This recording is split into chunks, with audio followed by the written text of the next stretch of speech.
Welcome to another episode of I Am Maria podcast, a space where we explore the impact stories that inspire us to be who we are today, showing how our personal decisions and tools shape our lives. In this episode, I sit with a very special person, Lara, a woman who has gratefully navigated life between cultures, French, British, and American. I know Lara because we work together in Papa John's, but today I'm going to really get to know Lara as you, the audience, because she's going to tell us who she is and really how is that she was raised in Los Angeles, attending to a French school, but of course she was, American. But at her house, she was exposed to very little American culture. Lara's story is a beautiful journey of identity, belonging, and self-discovery. Now working at Papa John's, she continues to grow both professionally and personally. So today, she's going to share that beautiful journey with us. Thank you, Lara, for being here. Thank you, Maria. I'm very excited to be here.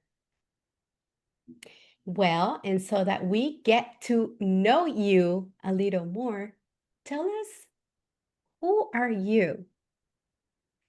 Yeah, so as you said, my name is Lara Laing, and I grew up in Los Angeles, spent a lot of time in France growing up, I would say almost 5 months out of the year. I have a French mom and a British dad, and I went to French school in Los Angeles, but grew up speaking Spanish for the first couple years of my life, and then layered on English and French. So I would say, I was very much raised at the intersection of cultures in my household where I felt, like very different perspectives and customs and just cultures in general were both taught and lived. And I feel very grateful for that because I think, it teaches you to be very curious in the world as well as giving you just I'd say like a general comfort in adjusting to different situations and differences. So that's a little bit about me and my background. I love that.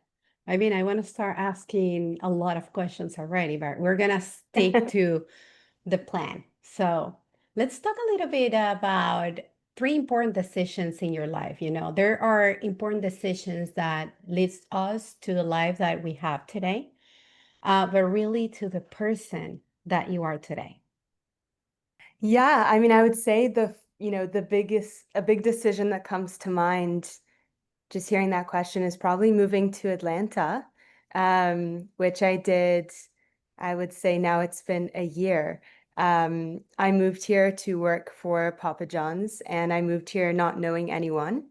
So, when you move to a new spot where you don't really have a network already put in place, there are references, you really have to learn to rely entirely on yourself to build a life from the ground up. And so, it's been a very defining time in my life. I'd say like the first couple months here, I really had to, I would go to random art shows or the theater places that I knew, I very much value. And I would go up to random people and say, hey, like I'm Lara, I just moved to Atlanta and I don't know anyone. And, I had to very much learn to build, that courage within myself to do that, which can be a little bit uncomfortable because especially going to a new city, um, that where the American culture is very ingrained, and I didn't totally understand those nuances yet when I first moved here.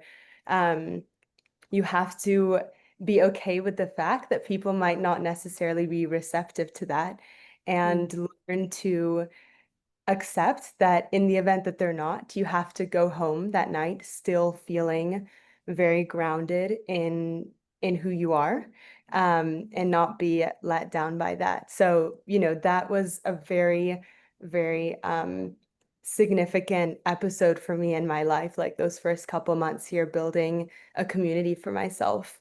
Um, and I think also it just really taught me what I value as a whole as well. Like, again, I think when you move to a new city with no built-in references, you need to be really clear with yourself about like what matters to you and what you like to do.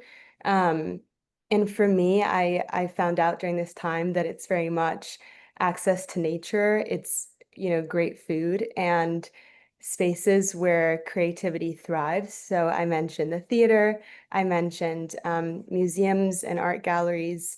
I really like improv, I like writing classes a lot. And I learned to really prioritize those things. And over time, the community that I built here are people who prioritize those things as well.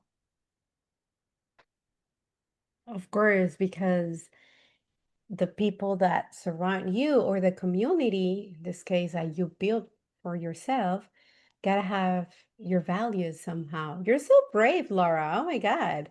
That is so nice. Let's talk a little bit about how you do it. Here in I Am Maria podcast, we talk about a toolbox. Mhm. So, what has been your toolbox that is there with you and that continues to accompany you along the way?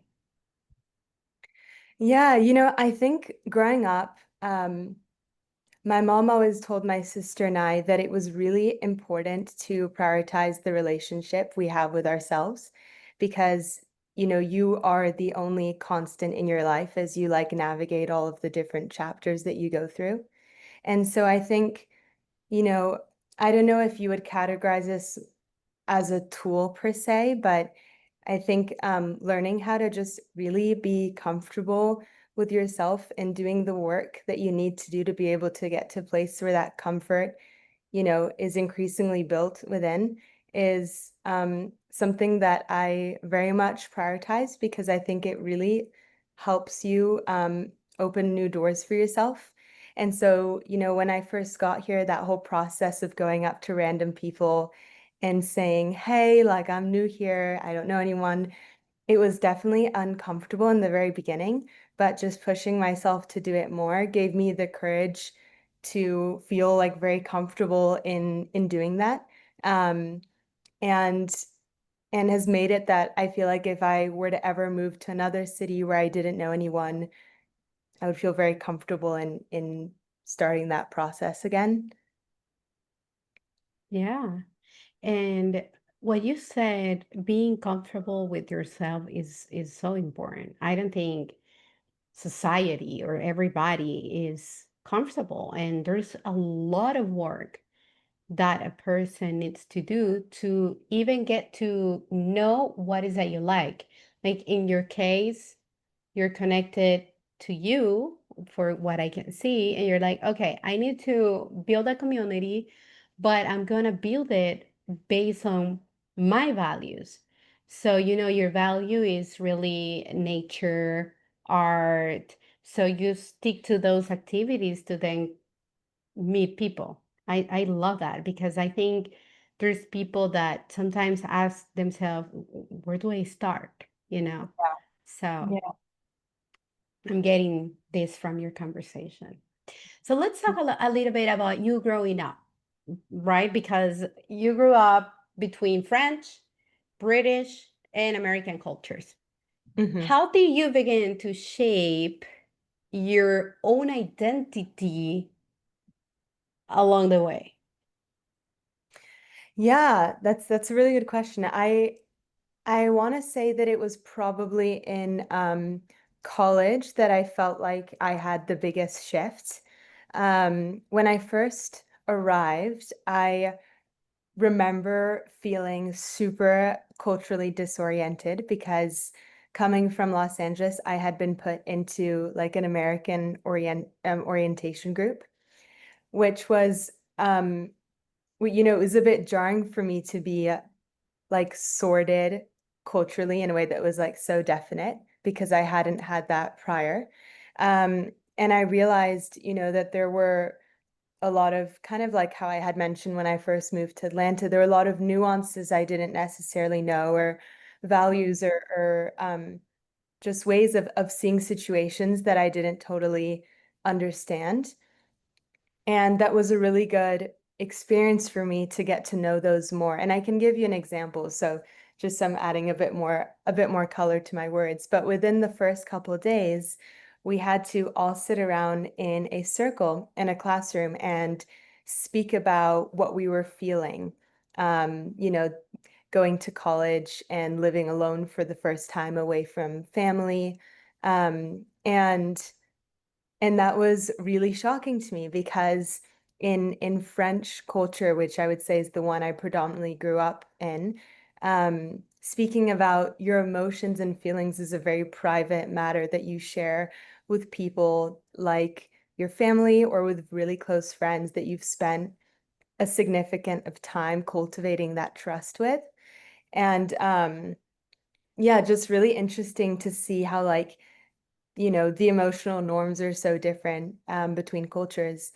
But to get back to really answering your question, yeah, I would say it was like throughout my first year, also that I was able to like meet people with more layered identities, and that helped me kind of get a fuller grasp of like who I am. Um, because I think you're in this space with people from so many different backgrounds that and a lot of people who are very solid in who they are. Like I am from Italy, I am from France, I'm from Mm. Spain. I felt like a little bit confused in that. So meeting people who came from those type of backgrounds too was really helpful in realizing that can be normal and that can be you, and that's fine. I love how you start saying that within some cultures, in this case French, what it's these conversations on how you're feeling are more private in a way, but Yeah. then in some other cultures maybe it's not a hard conversation. I love the fact that that question was asked because I don't think everybody gets that question asked, and that will just build a sense of, vulnerability within your classmates and within you. Like you're still remembering that moment. Yeah. And then the facts that you were talking about cultures, everybody has a culture. So I want to start, you know, really getting into personality and culturally. How is that? First of all, living within like or growing up within like French culture, but here in United States, in Los Angeles, then moving to Atlanta. I'm sure you can see all the cultures. So I want to ask you, how has this transition been for you, both again, in personality and culturally? Yeah. I would say, culturally, it's been a very like enriching experience because um, I'd say, people in Atlanta are incredibly inclusive and really take the time to know one another. Like, yes, hustle culture is present. Yes, people work very hard. And I think you definitely see that through line in a lot of major cities in the US. But there's a slowness here that I really appreciate where people like properly take the time to connect. And being part of this has been really cool and has taught me, or rather really emphasized like how important it is to be that way and to take that time. So I think, culturally I've picked up on that and I've really appreciated it. I think also, um I think, in French culture, kind of how I was mentioning at the top of the interview, like you aren't necessarily wired to be incredibly vulnerable, like right off the bat. You're kind of, and you develop that with people. And people here are very vulnerable directly and are very comfortable in being honest about what they're going through. And I think that's been incredible exposure for me because I think it's a beautiful thing to just be honest about who you are. And Um, I don't know if it always benefits people to be very sheltered in what they're feeling and to only share that with a select amount of people. I think in some cases it can be helpful, but in others it can be kind of like a beautiful release to just be like, this is what's happening right now. Um, so, and I guess that's personal as well. So culturally and personally, it's been a very enriching experience moving here. I love that. I definitely can feel what you're saying, moving here to Atlanta. I want to ask you, what would you say to someone who feels caught between cultures, unsure of where they truly belong? Because I know you grew up with different cultures, but you're saying I started to pick up here and there. But was Yeah. there a moment also that you feel like, where am I? What can you Yeah, say to somebody? Yeah, I definitely had a period. I would say in school, in college, because I guess I should give this context as well. Um, the French school that I went to growing up, it was quite small. We were, I want to say below 30 in my graduating class. I could be wrong, but it was very small. And everyone kind of came from layered like identities in that way. And so I never kind of realized that I guess I just never realized to what extent that was like very unique in and of itself until I got to school and realized that people were very grounded in I am this, I'm that, I'm that, and that I didn't feel that way as much because there's some things a lot of things that I really identify with in French culture, a lot of things I also identify with in British culture, um, as well as like American in some ways. So I definitely felt like a little bit of confusion at the beginning with defining like who I am and where I come from. And I think what really helped me and the advice that I would give is just coming to terms with the fact that you don't have to connect to every part of every culture that you're tied to. You can connect to some pieces of it. And in the same way that you don't need to reject everything, you can just connect to select things and you can create something that's uniquely your own. And Mm, that's okay. that is so nice. Because in a way, being from different cultures creates confusion. And my next question, in a way, is do you feel that being part of multiple cultures gave you more freedom or hmm more confusion? I would say more freedom ultimately. I had my period of confusion, yes. I also think, I think a lot of people growing up have a point where they ask themselves, around 17, 18, like, who am I?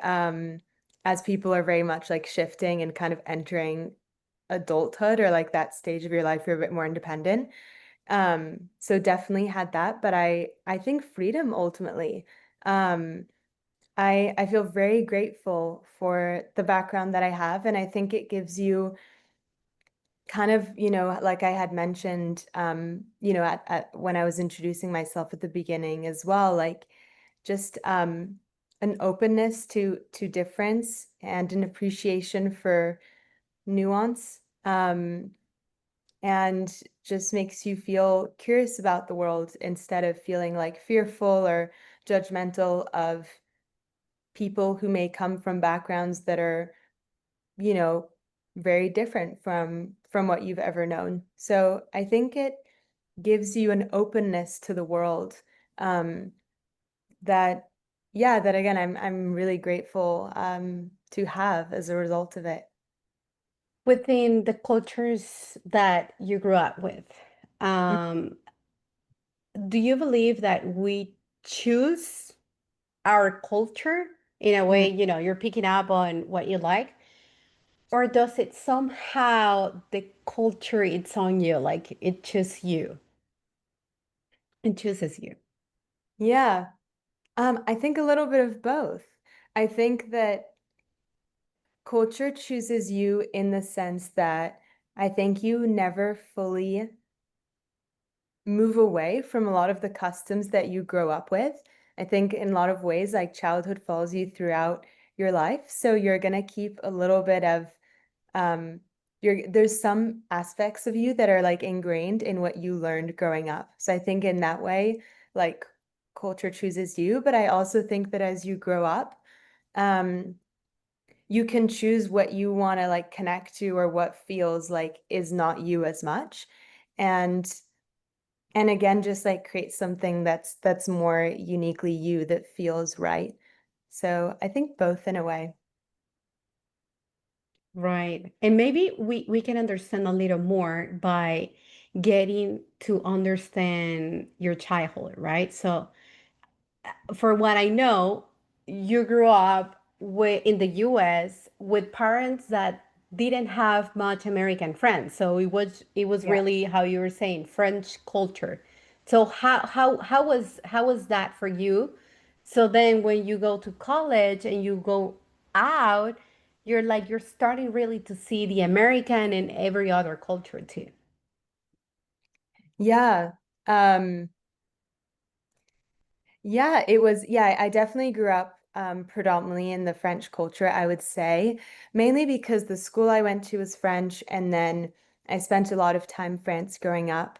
Um, my mom has like a traditionally very big family. Her side of the family is very big. My grandmother has 8 or 9 siblings, and my grandfather has 4. And they all have kids who have kids who have kids. So there's a lot of cousins and uncles and aunts. And she grew up with all of them. And it was very important to her that my sister grew up feeling very tied to those roots as well and to our family. Um, so I think because of that, yeah, I felt more tied to French culture than anything else growing up. And yeah, and in the school I was in, a lot of people came directly from France. There were some professors that didn't necessarily like speak English completely fluently, because they were coming from France as well and just teaching in French. Um, so yeah, that shift to going to American school was definitely a big one. Even like studying the exams to go to American school, like the ACT, the SAT subject tests, all those things, like it was very much a shift. Um, and one that, I'm ultimately very grateful for. I think that learning different cultures and different ways of thinking, even because the academic system was very different, Hmm. can only benefit you in the long run. It was the academic system piece was really interesting because French schooling is, very philosophical in a way. Like you think a lot. Things are predominantly in essay formats um, across like every subject, really. And so you have to, really learn critical thinking very young. And in the American system, you have to learn speed because of filling Mm. in the bubble. Or I'm not sure exactly. I guess filling in the bubble makes sense, but I'm sure there's another term for that.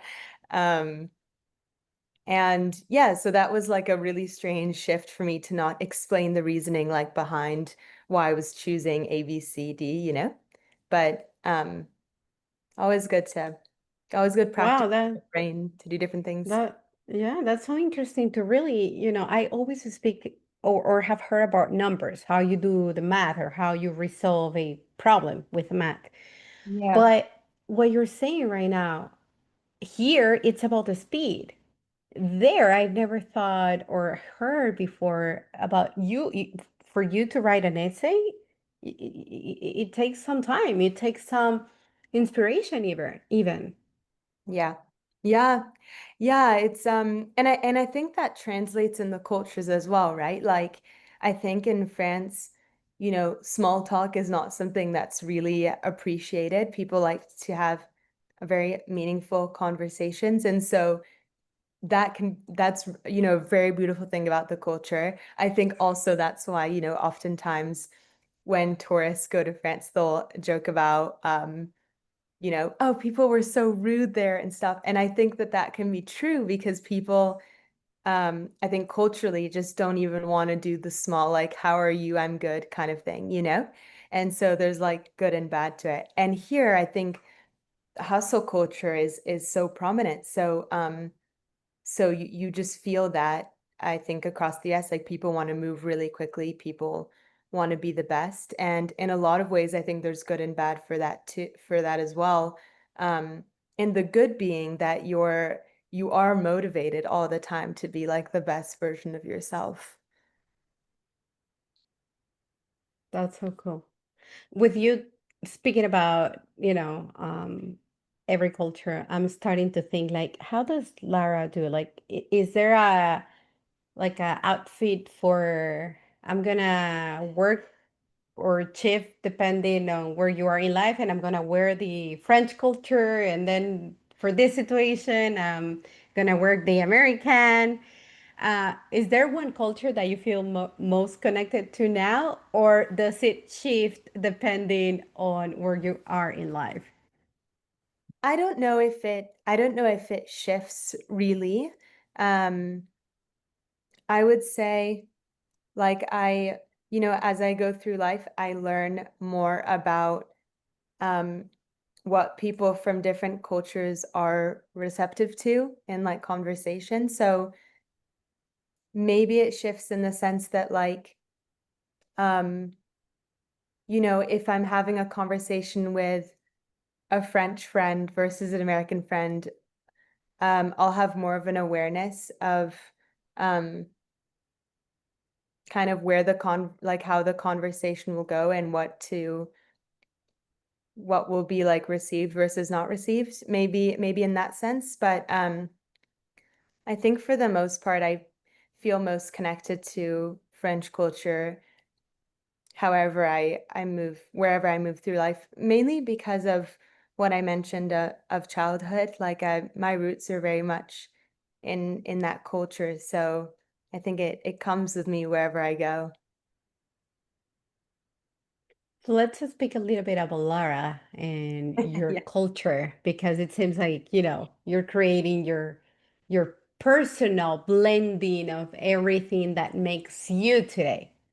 yeah. What does it look like? If I was to make my own culture, Hmm. God, I think that this is a really great question. I think that, you know, let's start with values because I think values are very integral to different cultures. I think you know, curiosity would be a big one, just like honoring ambiguity and nuance, being okay with difference and you know, just encouraging people to really listen to each other and try to understand where everyone's coming from. I guess this sounds more like a cult now that I'm speaking about other people, but um, I I think that when it comes to like daily rituals, group dinners or dinners would be really integral. Um, I think that, you know, dinners were very important in my family growing up.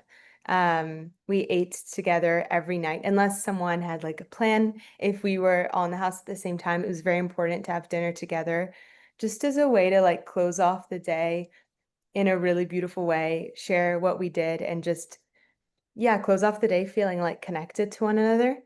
And I think that that would be very central to it, because I think it's like just a really great practice. Um, I think also like spaces that encourage like human expression, like, I'm a big fan of like art galleries and going to the theater, like I mentioned. And then I think nature would also kind of be part of like a daily ritual as well. I think it can really clear your mind to be surrounded by something that is that in a way is so much more bigger and powerful than you, and you just you're able to like clarify in your mind what actually matters versus doesn't, to be kind of surrounded by that kind of energy. You spoke about rituals, and I love that. And what are your rituals and habits that anchor you? Yeah, journaling is a big one. I do it every day. Um, I think also starting off your day, this is a small one and maybe something that a lot of people do, but it really helps me a lot. Like the first thing I do when I wake up and the last thing I do before going to sleep is washing my face and putting on all the serums and lotions and things that I love to try. Because I think it's a good way to like it's a good practice for me to start and end my day. In a way, you're kind of checking in with yourself by taking care of yourself in that way. Um, I, a bit of exercise every day, moving my body every day is important to me as well. Um, and I would say those are like the three biggest constants in my life that I do every day. Nice. Have you traveled a lot, Laura? Yes. Is there any particular trip or place that in a way you have visited and have make an impact in you and in yourself and how you see the world? But because I can't believe, how how your mind goes in really expanding your knowledge, your vision so much. No, I appreciate that.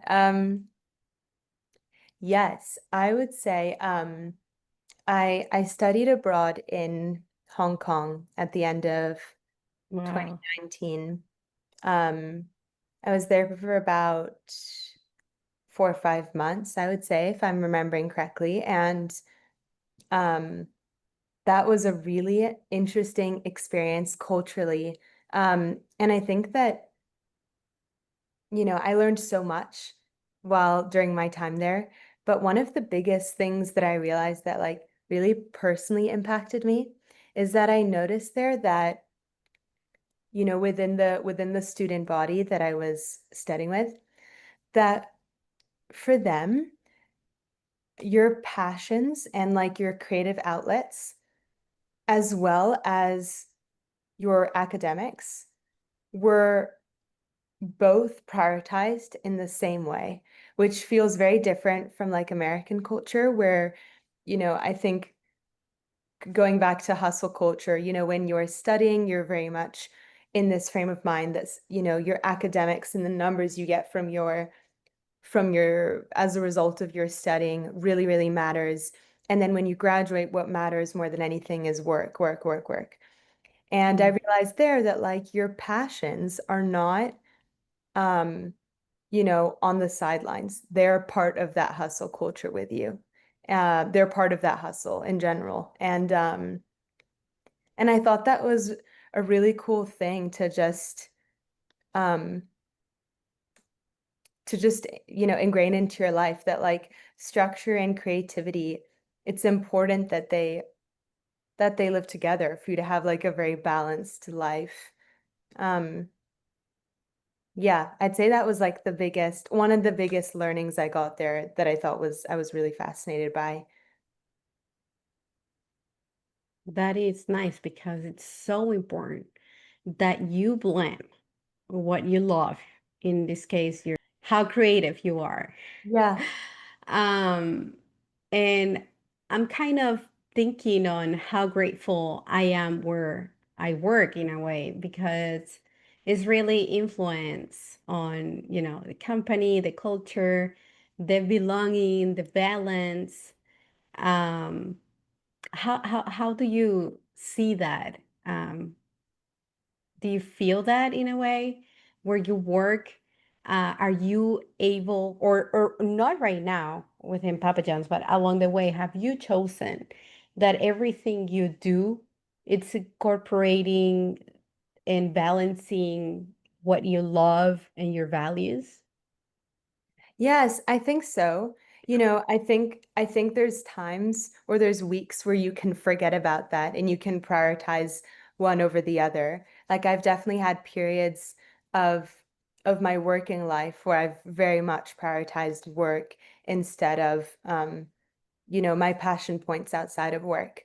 But I I think that it's very important to try to keep that balance for yourself and to seek that out, like you mentioned, you've been doing because it's kind of by doing that too that you can like show up as your best self in like both, uh, in both kind of realms. Yeah. What motivates you, Laura? Wow. We're getting very deep. Um, I think just like being the best version of myself. I think the meaning of life is growth in a lot of ways. And so just constantly trying to keep that going, you know, um, however I can. I love that. Where do you see yourself in 5, 10 years being, is it where do you plan to live? How do you see yourself emotionally, culturally, spiritually? Can't even imagine with all that background. Um, yeah, I think it would depend on like so many different factors, really. But, you know, high level, I see myself staying on like this coast of the US, um, mainly because it puts me at a good place where I'm in between my family in France and my parents that are still in Los Angeles. So I feel like, I can easily go to both. Um, I in 10 years, I probably see myself, you know, deeply considering where I really want to um put down more like permanent roots where I really want to build, um, probably start thinking about kids and all those things and where I think would be best to build a family. Um, and I could also see the potential of that not being in the US as well. Um, I know that my parents have or continue to talk a lot about going back to Europe. So I I could see myself going there at some point as well. Being close to family is very, very important to me. And I think it could be a really great experience to, you know, raise kids and build a foundation somewhere where they could also grow up with like a bunch of cousins and aunts and uncles, because that was something that was really great for me growing up to feel very like surrounded in that way. So it seems like you're not afraid to move again. Yeah. Yeah, I think when you do it like once, really moving somewhere where you don't know anyone, um, and you experience that, I think can feel, you know, deep comfort in doing that again. And I think that's true for everything. Like as soon as you've done something once, you know how you felt doing it. You know how you felt after having done it. Hmm. Can do it again. Like the mystery of am I going to be okay is over in that way. Yeah, since you have tried many times, since you have met many people and made many friends, probably.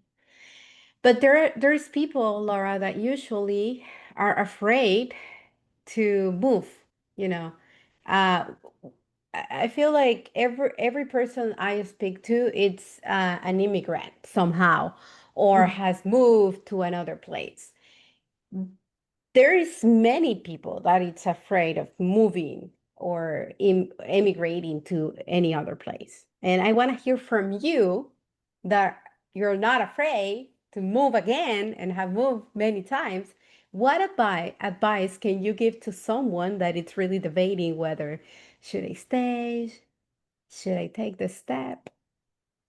I think it depends on lots of like factors in whoever that person is. But I think the biggest thing that comes to mind is like um what kind of life you want to give yourself. I think oftentimes if you stay in the same place forever, you not always, but you are kind of stopping yourself from discovering who, I'll use myself for example, like who Lara is in like a different setting. Like you're kind of hindering your like growth and capabilities.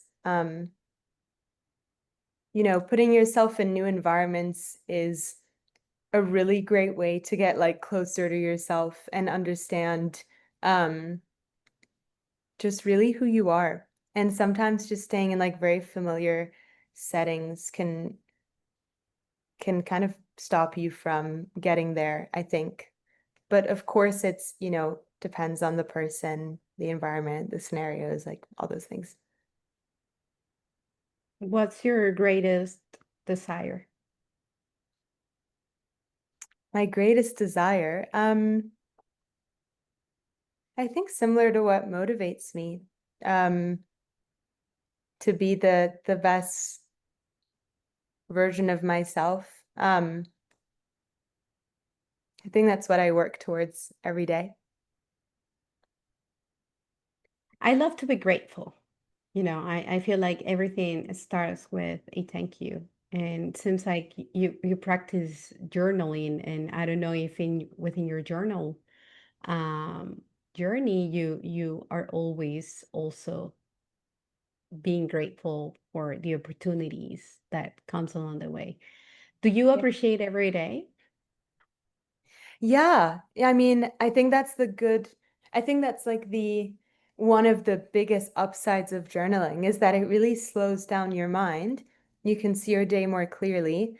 And, sometimes you can have days where you have so much going on. You get to 3 p.m., you forget what you've done. Like, especially work days where you can have so many different work streams going on. And I think when you slow down your mind in that way, you can really see all the like great things you've conquered that day and how you grew that day. And yeah, like you said, you can just be really grateful for yeah, everything you did that day and everything you learned and all the things. But yeah, I think gratefulness is a really important practice for general happiness, you know? 'Cause if you forget those things, um, if you don't like push yourself to see those things, you can just like forget how beautiful life is, you know? Yeah. Looking back, would you change anything at all? No, I don't think so. I think it's like in line with the gratefulness narrative. You know, I'm grateful for the life that I've had. I'm grateful for the choices that I've made, both like the mistakes and both um, you know, the things that I was, really proud of having done. Because I think I'm a big believer in everything happens for a reason. I know it's cheesy, but I really do believe it. And so um yeah, I am happy to be where I am today and happy to um continue moving forward with no regrets. Just acceptance and gratefulness. What would you like people listening to take away from this episode, Lara? That I would like people to take away from this episode is that kind of just circles back to what you were saying when you were asking, what kind of advice would I give to someone who is in between cultures and trying to find their identity? Because I think that even if you aren't like, identity is like always a complex thing, um, is that is that there is such like beauty in finding comfort in who you are, and that, you don't have to conform to, you know, things of certain cultures, or conform um, to what is cool, or whatever it is. You can just be uniquely yourself, and that is cool, and that is its own culture. I would say that's like the biggest thing. To find that comfort and to really honor it, because it's a really, really cool thing when you get there. Pick and choose what you like that will make you happy. Live the life you want, that you desire, and that will take you to the places you want to be, like Laura in Hong Kong. And what other places like that you can remember that were like truly amazing, Laura? I'm grateful for the different places I've lived in. I lived in, Washington, D.C. for 4 years for school. Um, Hong Kong, yes. Los Angeles, France. I'd say I'm very grateful for where um, my for the little village that my grandparents live in. It was really transformative going there a lot. They live in this tiny village in the south of France. 140 people live there. There's more cows than Oh, people. And it's pretty tricky to get there, because it really is in the middle of nowhere.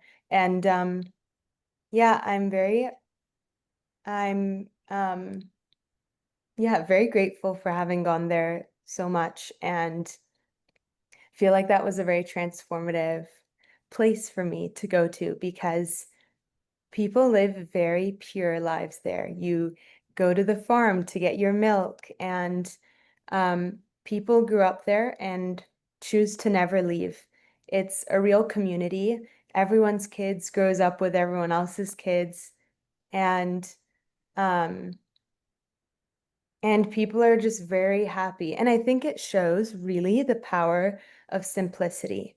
Um, of just, they have food, they have connection and company, they have sunshine, they have nature, they don't need anything else. It's like the least materialistic place I've ever, been to, because I think that a lot of cities, it's hard to escape that like desire for more, more, more that's like shoved in your face a lot of the time.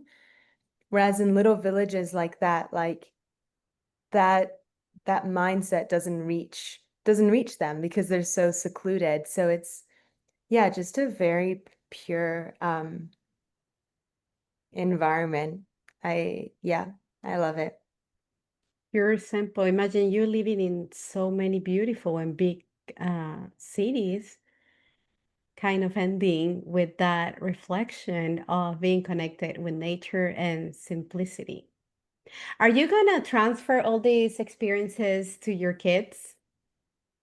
I hope so. Yeah, I hope so. And I think one thing that I definitely will, um, that I hope to encourage when I eventually become a mother, is